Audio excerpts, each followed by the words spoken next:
and thank you for standing by. My name is Prilla, and I will be your conference operator today. At this time, I would like to welcome everyone to the Essent Group Limited second quarter earnings call. All lines have been placed on mute to prevent any background noise. After the speaker's remarks, there will be a question and answer session. If you would like to ask a question during this time, simply press star followed by the number one on your telephone keypad. If you would like to withdraw your question, please press star one again. Thank you. I would now like to hand the conference over to Phil Stefano, Investor Relations. Please go ahead. Thank you, Prilla. Good morning, everyone, and welcome to our call. Joining me today are Mark Casale, Chairman and CEO, and David Weinstock, Chief Financial Officer. Also on hand for the Q&A portion of the call is Chris Curran, President of Essent Guaranty. Our press release, which contains Essent's financial results for the second quarter of 2025, was issued earlier today and is available on our website at essentgroup.com.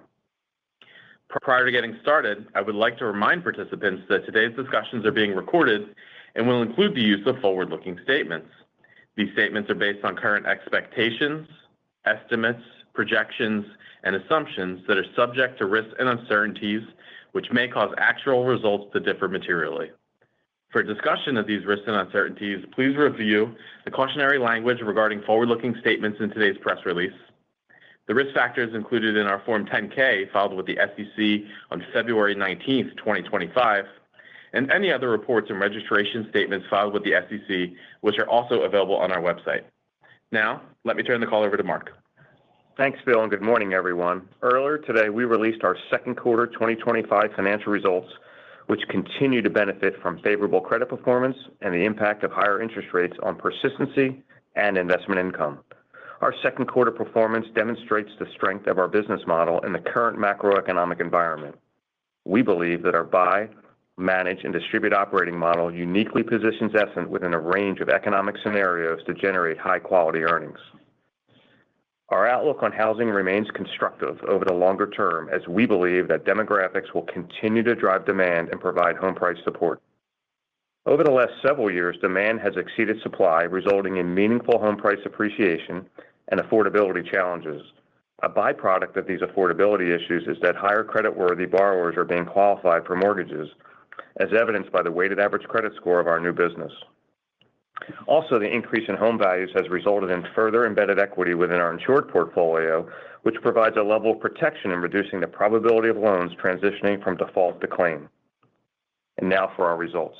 For the second quarter of 2025, we reported net income of $195 million compared to $204 million a year ago. On a diluted per share basis, we earned $1.93 for the second quarter compared to $1.91 a year ago. On an annualized basis, our return on average equity was 14% in the quarter. As of June 30th, our U.S. mortgage insurance in force was $247 billion, a 3% increase versus a year ago. The credit quality of our insurance in force remains strong, with a weighted average FICO of 746 and a weighted average original LTV of 93%. Our 12-month persistency on June 30th was 86%, flat from last quarter. While nearly half of our in-force portfolio has a note rate of 5% or lower, we continue to expect that the current level of mortgage rates will support elevated persistency in the near term. On the Washington front, our industry continues to play a vital role in supporting a well-functioning and sustainable housing finance system. We believe that access and affordability will continue to be the primary focus in D.C. Essent is supportive and believes that our industry is very effective in enabling home ownership for low down payment borrowers while also reducing taxpayer risk. During the quarter, Essent Re continued writing high-quality GSE risk share business and earning advisory fees through its MGA business with a panel of reinsurer clients. As of June 30th, Essent Re had risk in force of $2.3 billion for GSE and other risk share. Essent Re achieves both capital and tax efficiencies through its affiliate quota share with Essent Guaranty and allows us to leverage Essent's credit expertise beyond primary MI. It also provides a valuable platform for potential long-term growth and diversification of the Essent franchise. Essent Title remains focused on expanding our client-based footprint and production capabilities in key markets. We continue to maintain a long-term horizon for this business, and given persistent headwinds of high rates, we do not expect Title to have any material impact on our earnings over the near term. Our consolidated cash and investments as of June 30th totaled $6.4 billion, with an annualized investment yield in the second quarter of 3.9%. Our new money yield in the second quarter was nearly 5%, holding largely stable over the past several quarters. We continue to operate from a position of strength with $5.7 billion in GAAP equity, access to $1.4 billion in excess of loss reinsurance, and a PMIER sufficiency ratio of 176%. With a trailing 12-month operating cash flow of $867 million, our franchise remains well-positioned from an earnings, cash flow, and balance sheet perspective. Earlier this week, we were pleased that Moody's upgraded Essent Guaranty's insurance financial strength rating to A2 and Essent Group's senior unsecured debt rating to Baa2. We believe these actions reflect our consistent strong results, high-quality insured portfolio, financial flexibility, and the benefits of our comprehensive reinsurance program. Our capital strategy is to maintain a conservative balance sheet, withstand a severe stress, and preserve optionality for strategic growth opportunities. We continue to believe that success in our business is best measured by growth and book value per share as we look to optimize returns over the long term. In addition, our strong capital position and slowdown in portfolio growth allows us to be active in returning capital to shareholders. With that in mind, I am pleased to announce that our board has approved a common dividend of 31 cents for the third quarter of 2025. Further, year-to-date through July 31st, we repurchased nearly 7 million shares for approximately $390 million. Now, let me turn the call over to Dave. Thanks, Mark, and good morning, everyone. Let me review our results for the quarter in a little more detail. For the second quarter, we earned $1.93 per diluted share, compared to $1.69 last quarter, and $1.91 in the second quarter a year ago. My comments today are going to focus primarily on the results of our mortgage insurance segment, which aggregates our U.S. mortgage insurance business and the GSE and other mortgage reinsurance business at our subsidiary, Essent Re. There's additional information on corporate and other results in Exhibit O of the financial supplement. Our U.S. mortgage insurance portfolio ended the second quarter with insurance in force of $246.8 billion, an increase of $2.1 billion from March 31st, and an increase of $6.1 billion, or 2.5%, compared to $240.7 billion at June 30th, 2024. Persistency at June 30th, 2025 was 85.8%, essentially unchanged from the first quarter of 2025. Mortgage insurance net premium earned for the second quarter of 2025 was $234 million and included $13.6 million of premiums earned by Essent Re on our third-party business. The average base premium rate for the U.S. mortgage insurance portfolio for the second quarter was 41 basis points, and the net average premium rate was 36 basis points, both consistent with last quarter. Our mortgage insurance provision for losses and loss adjustment expenses was $15.4 million in the second quarter of 2025, compared to $30.7 million in the first quarter of 2025, and a benefit of $1.2 million in the second quarter a year ago. At June 30th, the default rate on the U.S. mortgage insurance portfolio was 2.12%, down 7 basis points from 2.19% at March 31st, 2025. While we continue to observe a decline in the number of defaults associated with Hurricanes Helene and Milton during the second quarter due to cure activity, we made no changes to the reserve for hurricane-related defaults, as this amount continues to be our best estimate of ultimate losses to be incurred for claims associated with those defaults. Mortgage insurance operating expenses in the second quarter were $36.3 million, and the expense ratio was 15.5%, compared to $43.6 million and 18.7% in the first quarter. As a reminder, in April, we entered into 2 excess of loss transactions covering our 2025 and 2026 new insurance written, effective July 1st of each year, with panels of highly rated reinsurers. In addition, in April, the ceding percentage of our affiliate quota share with Essent Re increased from 35% to 50%, retroactive to NIW starting from January 1st, 2025. At June 30th, Essent Guaranty's PMIER sufficiency ratio was strong at 176%, with $1.6 billion in excess available assets. Consolidated net investment income increased $1.1 million, or 2%, to $59.3 million in the second quarter of 2025 compared to last quarter, due primarily to a modest increase in the overall yield of the portfolio.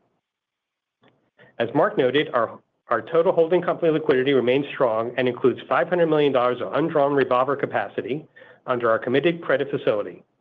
At June 30th, we had $500 million of senior unsecured notes outstanding, and our debt-to-capital ratio was 8%.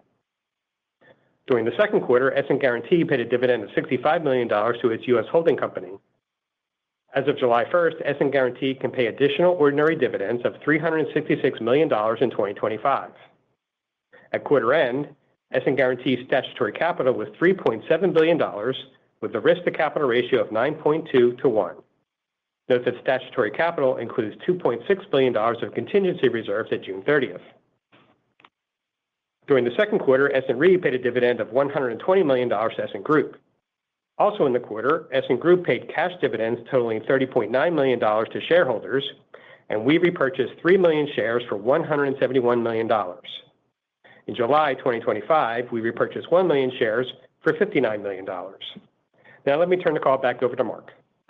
Thanks, Dave. In closing, we are pleased with our second quarter financial results as Essent continues to generate high-quality earnings while our balance sheet and liquidity remain strong. Our outlook for housing remains constructive over the long term, and we believe Essent is well-positioned to navigate the current environment given the strength of our buy, manage, and distribute operating model. Our strong earnings and cash flow continue to provide us with an opportunity to balance investing in our business and returning capital to shareholders. We believe this approach is in the best long-term interest of Essent and our stakeholders, while Essent continues to play an integral role in supporting affordable and sustainable home ownership. Now let's get to your questions. Operator? Thank you. We will now begin the question and answer session. If you have dialed in and would like to ask a question, please press star one on your telephone keypad to raise your hand and join the queue. If you would like to withdraw your question, please press star one again. And your first question comes from the line of Terry Ma with Barclays. Please go ahead. Hey, thank you. Good morning. I wanted to ask about home prices and your expectations going forward.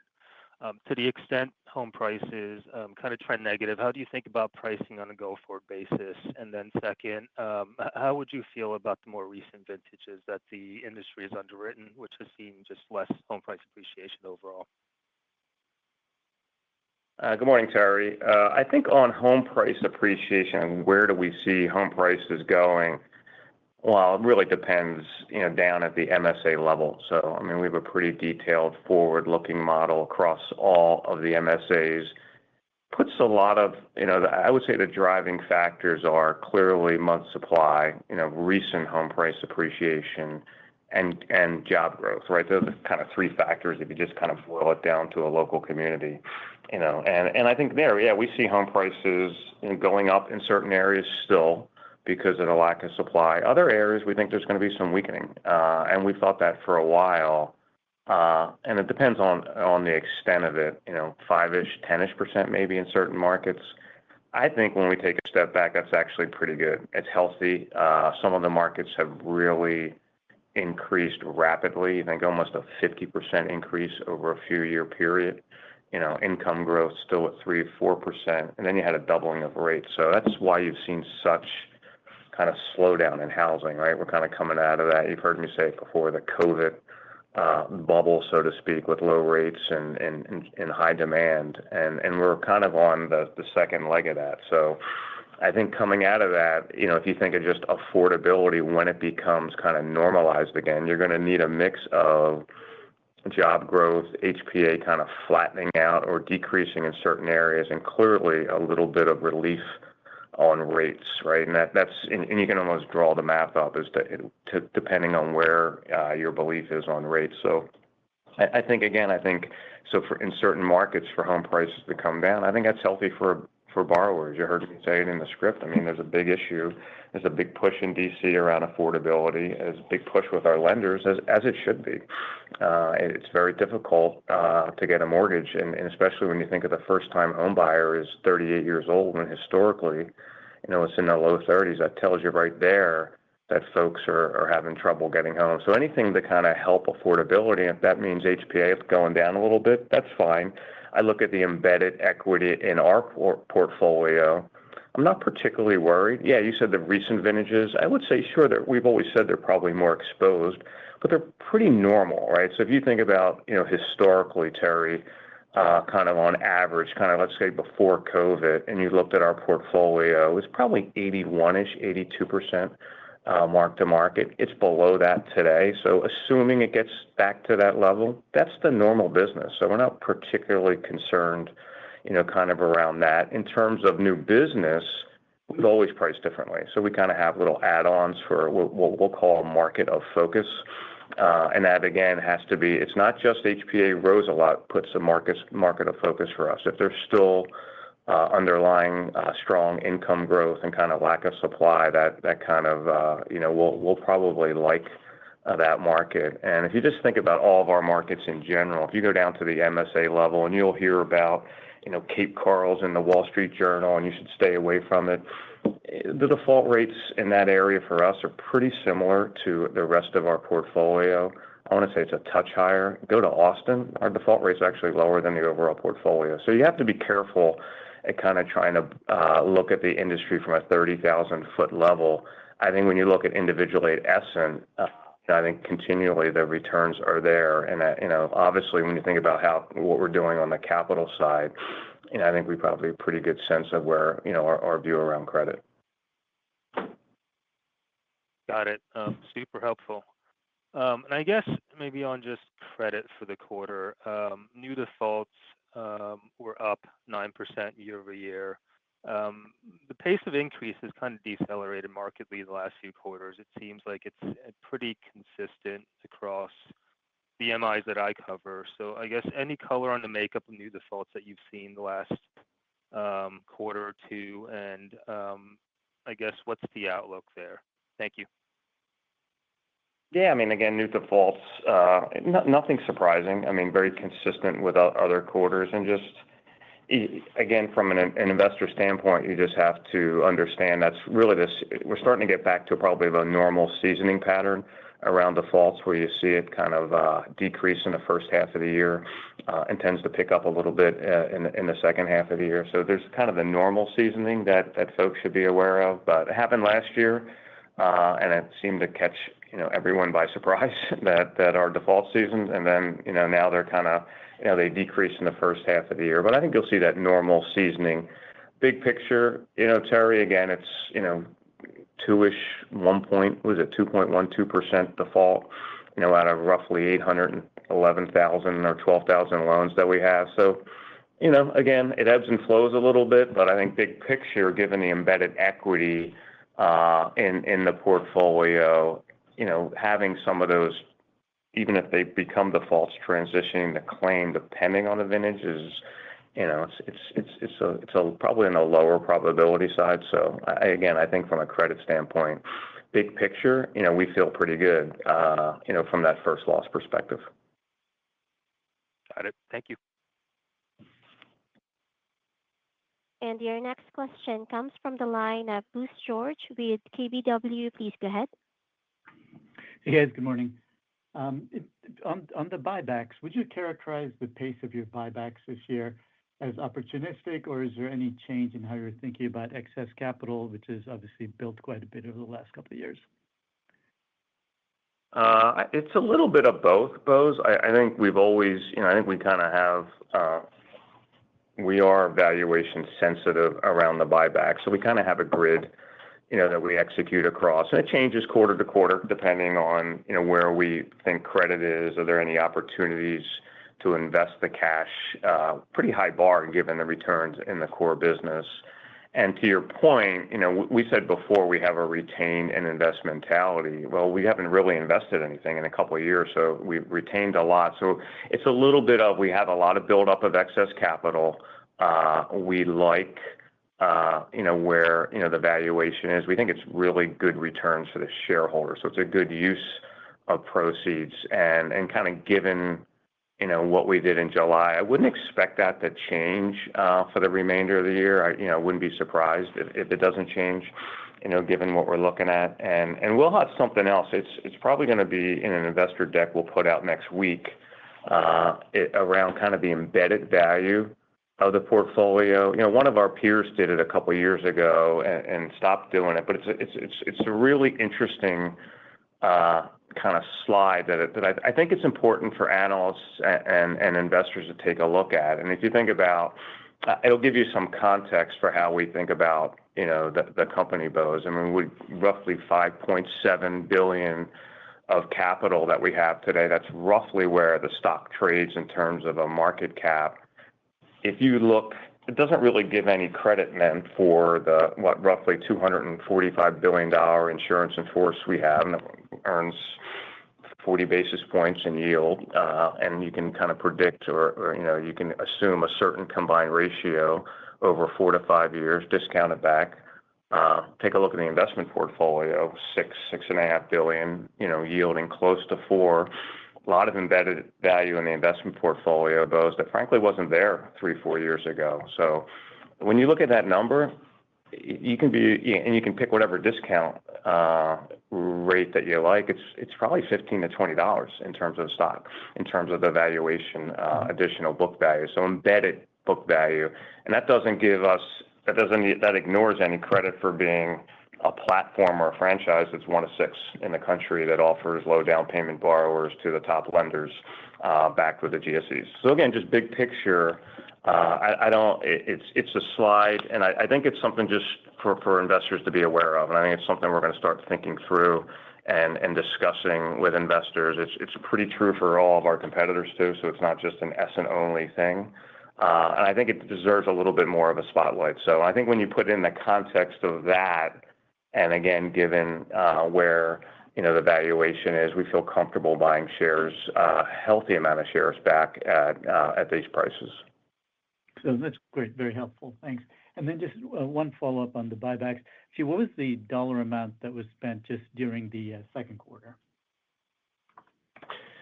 Hey, Bose, it's Dave Weinstock. So we purchased 3 million shares at $171 million in the second quarter. Okay, great. Thank you.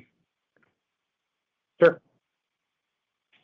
And your next question comes from the line of Doug Harter with UBS. Please go ahead. Thanks, and good morning. Mark, just I guess following up on that embedded value and the buyback, how are you thinking about, sizing it? What are the limitations of, kind of cash flow up to the holding company, and just how do you think about, holding back for opportunities that, may or may not present themselves versus, kind of buying back today? No, it's a good question. I think there's clearly a limit, right? I mean, and we have, we get cash back to the group 2 ways, obviously through U.S. and Holdings, which is the core. So we'll dividend it up from Guarantee up the Holdings and then have to get it to group. Then we have Essent Re. So as we've tended to use a little bit more Essent Re recently, it's a little bit more tax efficient, Doug. But there is a limit. So when you think about kind of payout type ratios, I think 100 is probably kind of the max just from kind of how the cash moves through the system. I'm not saying we would do that, but if you're looking at an upper end just over the net, where it was kind of in the first half of the year, that's a decent level. In terms of how we calculate excess capital, we've gotten many questions over the years. PMIERs is certainly one, but we also look at it from an enterprise framework, right? Because we include Essent Re in there, so we kind of look at it like consolidated capital requirements and needs, and we run it through different stress. I would say that the Moody's S4 stress is one, and the constant severity model that they use. Moody's obviously looked at both of those during the upgrade. So, and I think that's important, right? So I think you have now another independent party looking at our balance sheet and our risk and detailed review of the stresses and feels comfortable now that we're at the kind of single A level. I think that's good news for investors and clearly for bondholders. We'll also look at it. We'll still run it through the great financial crisis. We'll still run that. So you're always looking, because remember, we're that upper tier, Doug, right? We own the first loss. We're very comfortable. That's why we don't get too stressed about default rates and first loss. That's kind of what we signed up for.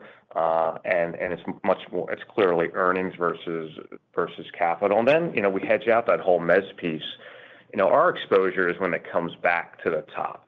And I think when we think about what comes back to the top, is the probability that low? Sure it is. But, it was low.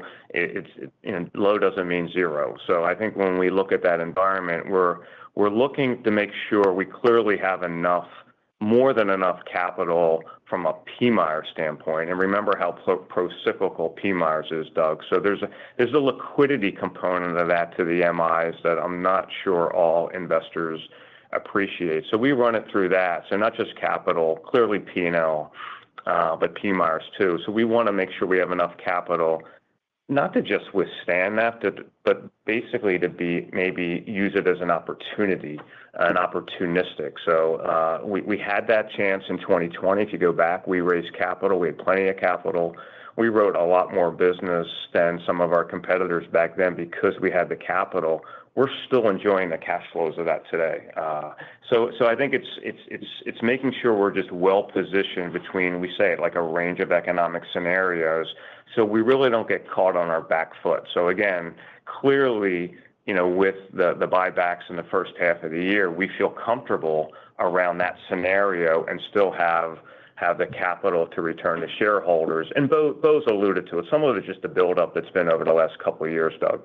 We have it, and we're comfortable, and we're fortunate. And I say this, and everyone wants their stock price up, but if you're looking to buy shares back, you kind of like the valuation that it's at. So we're not too stressed about that either. So hopefully that gives you a little color. Very helpful, Mark. Thank you. And your next question comes from the line of Rick Shine with JP Morgan. Please go ahead.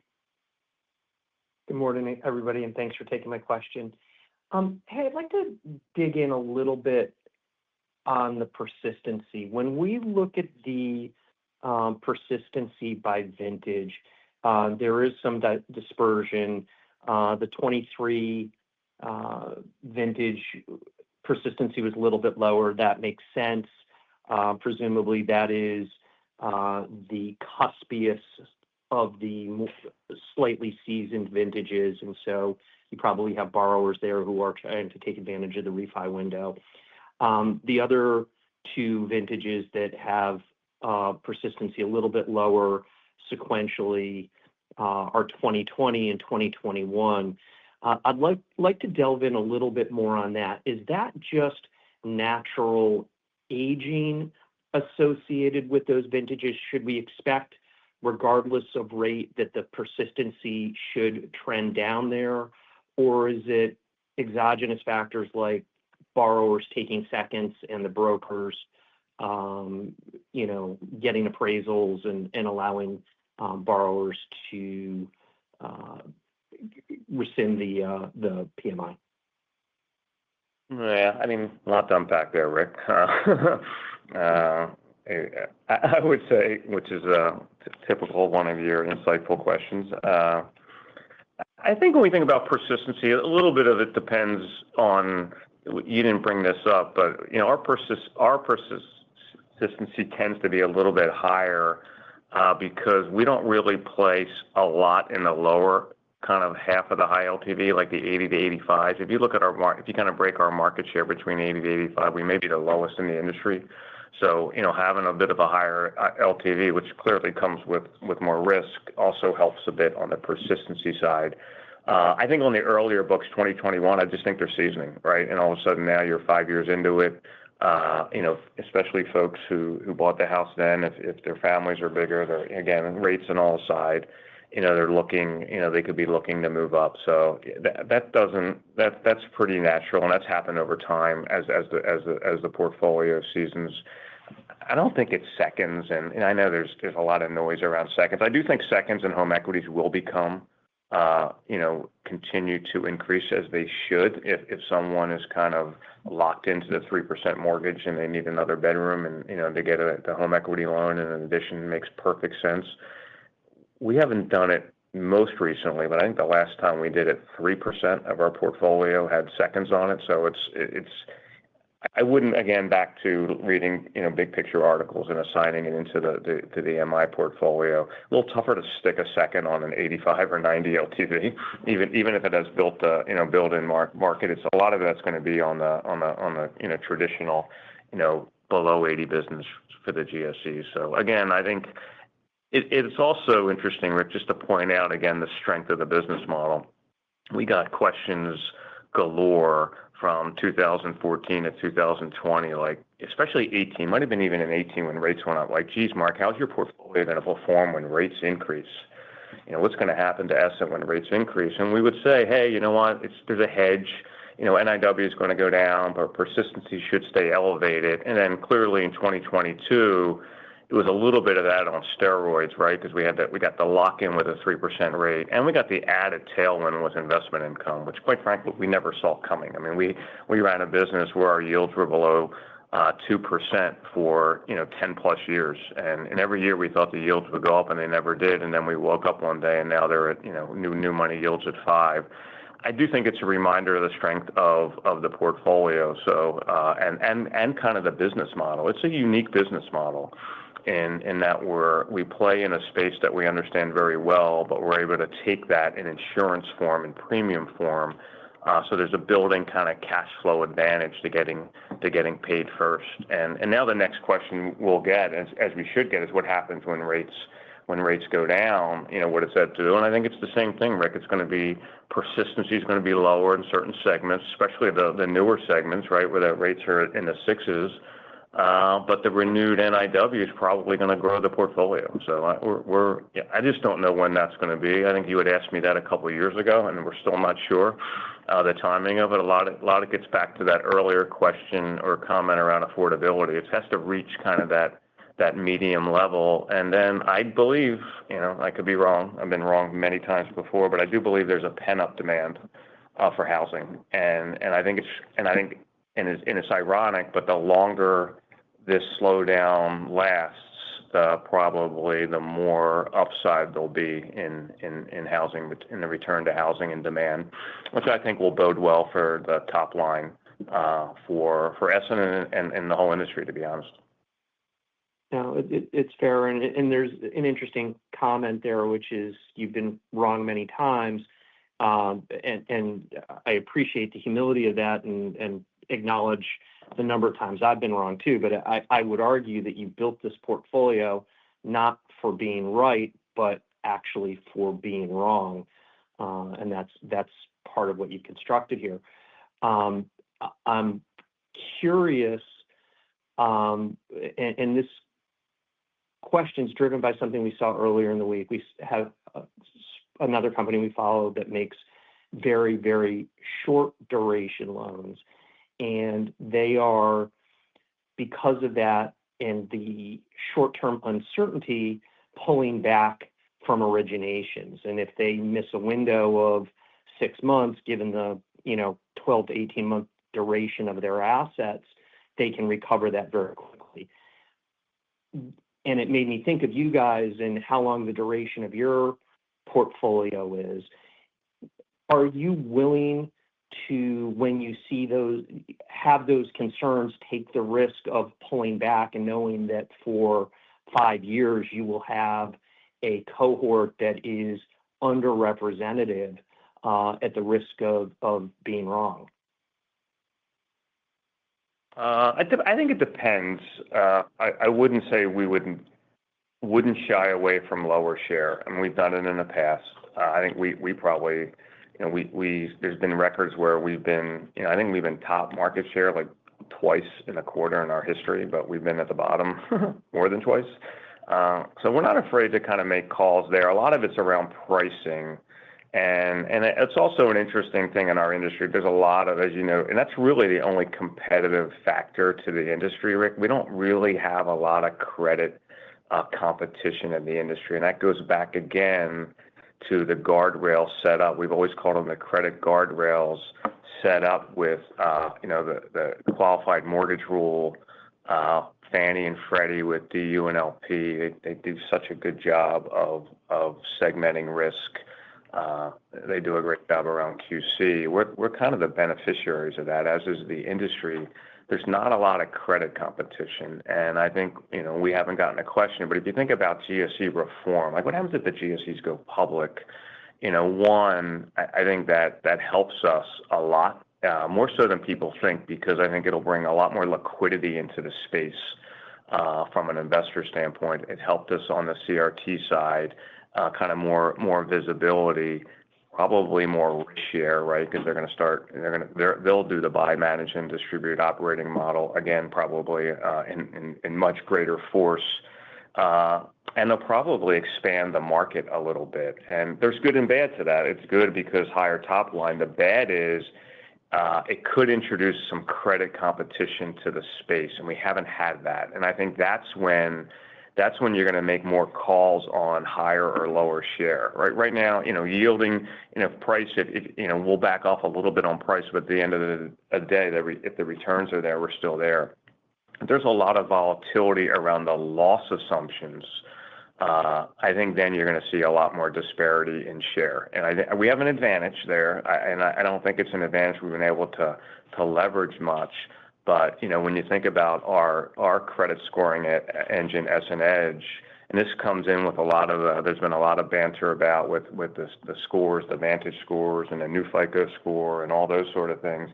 We look at the raw credit bureau. So we're almost agnostic to the score. And we use two bureaus, so we don't even need necessarily the third to be able to kind of triangulate and get the right price. If there's a lot of disparity in the market, and let's say, I would use the analogy, Rick, of like a fairway. If that fairway starts to widen, all of our lenders will increase their volume, as they should. I would do the exact same thing. I think then when we look at our ability to discern between kind of a good 700 and a bad 700, and again, if there's a lot of different scores flying around, I think it's even a bigger advantage for us. So again, that advantage may have us decide not to do some of the business versus to do the business. So again, not saying that market's going to happen, but I think that's, as we always think about multiple kind of scenarios and how we would react and position the business, kind of before it happens. Got it. Okay. I appreciate it very much. Thank you, guys. You're welcome. And once again, if you would like to ask a question, simply press star one on your telephone keypad. Your next question comes from the line of Mihir Bhatia with Bank of America. Please go ahead. Hi, good morning, and thank you for taking my questions. First, I just wanted to actually follow up on the Essent Edge point you just made, Mark. Specifically, I guess, Essent Edge, next generation, has been out for a couple of years. Can you just talk a little bit about what you've seen so far? And I appreciate you saying that, you haven't, I guess from the outside, we haven't really been able to, we can't really tell, given how low default rates are, how these engines are different. But maybe just talk a little bit about what you're seeing internally, and are you continuing to invest with Essent Edge, adding data, or is it more just a matter of now we're getting all this data and it's just waiting for the fairway to widen, as you mentioned? Yeah, I would say we haven't made a ton of investment on it over the last 12 months. Once we did a lot to get that second credit bureau in. So clearly, with some of the noise around the industry with the tri-merge and things like that, we may make the investment to get the third bureau. Clearly, and I've gone the whole call without saying AI, which seems to be the banter for most companies, not our industry, but others. The technology there is increased so much, just even over the last 6 months. So we're seeing more opportunities to use it within our IT group in other areas to speed things up the market. I think that's, you saw some of the lenders announce some things which we've been watching. So there's some things there that we potentially could use to improve it over time, which I don't know if I necessarily would have said that a year ago. I thought we felt pretty comfortable, with it a year ago. And you're right. So I think you're going to need some disparity in credit for it to really shine. The one way for people to look at it today, for investors to look at it today, Mihir, is look at our earned premium yield, right? Our earned premium yield's higher than the rest of the industry. And what does that tell you? And our defaults are relatively the same. It says we're able to get a little bit extra yield. Okay, what's a basis point or two? 2 basis points on $245 billion adds up. So I think there, if you're from the outside looking in, that's probably that's probably the best evidence of kind of the success of how the credit engine works. And again, remember, it's just a credit engine. We'll use that then to kind of create price using an old kind of fashioned yield analysis. And there, the price is a little bit, you're testing pricing elasticity in certain markets where you can get a little bit more price. So think of it more as a way to get value for an individual loan. No, that is helpful, and it's certainly something we see in the data. You mentioned AI, and my second question actually does relate to AI, but almost like from a little bit of a threat to your business, and maybe not a threat, actually. I was trying to understand the implications. But specifically, I'm talking about today, borrowers getting an appraisal and canceling MI. My understanding is that is not super common. But as more and more data moves to the crowd, fintechs innovate, trying to build these personal finance recommendations. Do you worry about that becoming something that becomes more common where borrowers ask to go get an appraisal and cancel MI from existing policies? How would something like that impact your business and returns? Yeah, I mean, it's been kind of, it's been discussion over the last 5 years, ever since kind of rates went down. It's not very common in the business. And part of it is that there's clearly friction to it, for sure, Mihir, but a lot of the major servicers they do notify the borrower. So the borrowers are aware of it. Or they're notified of it. It's just small dollars. I think it's again, there's work to be done to refinance something that's 30 to 40 basis points. So I'm not saying it can't be done. We don't lose a lot of sleep over it.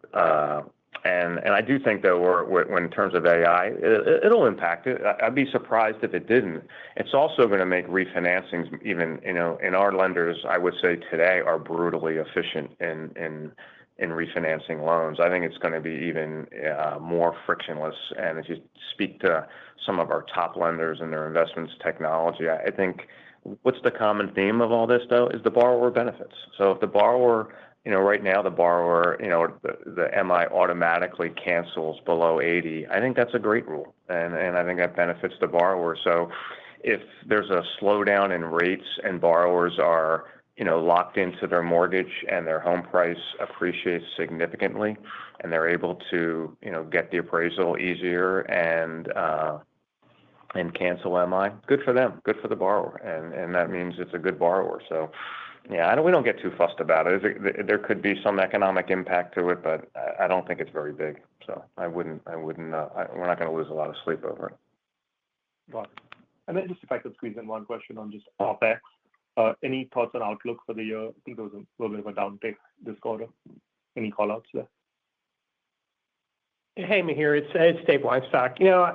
I think we feel really good about our guidance.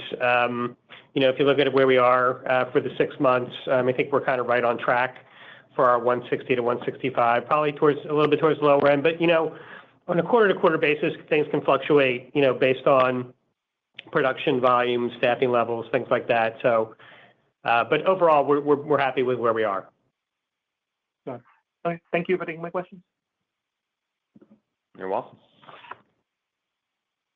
And I'm showing no further questions at this time. I would like to turn it back to the management for any closing remarks. I'd like to thank everyone for their time today and enjoy the rest of your summer. Thank you. Ladies and gentlemen, this concludes today's conference call. Thank you for attending. You may now disconnect.